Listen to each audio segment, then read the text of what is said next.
Of course, much of our attention is focused on the heinous attacks that took place in Paris.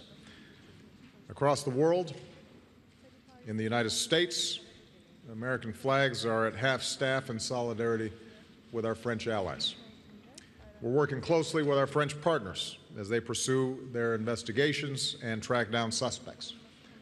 France is already a strong counterterrorism partner, and today we're announcing a new agreement. We're streamlining the process by which we share intelligence and operational military information with France.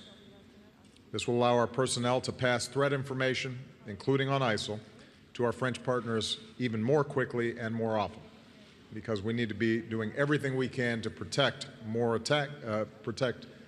against more attacks and protect our citizens. Now, tragically, Paris is not alone. We've seen outrageous attacks by ISIL in Beirut, last month in Ankara, routinely in Iraq. Here at the G20, our nations have sent an unmistakable message that we are united against this threat. ISIL is the face of evil.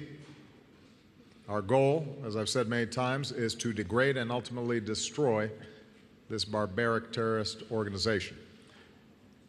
As I outlined this fall at the United Nations, we have a comprehensive strategy using all elements of our power: military, intelligence, economic, development, and the strength of our communities.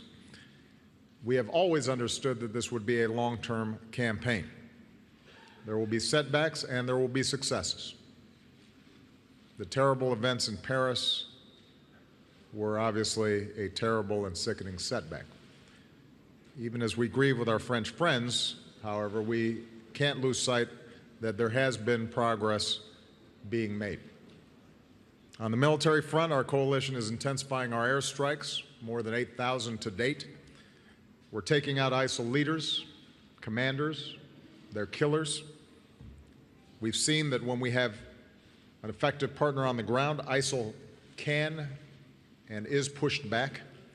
So local forces in Iraq, backed by coalition air power, recently liberated Sinjar. Iraqi forces are fighting to take back Ramadi. In Syria, ISIL's been pushed back from much of the border region with Turkey. We've stepped up our support of opposition forces who are working to cut off supply lines to ISIL's strongholds in around Raqqa. So in short, both in Iraq and Syria, ISIL controls less territory than it did before.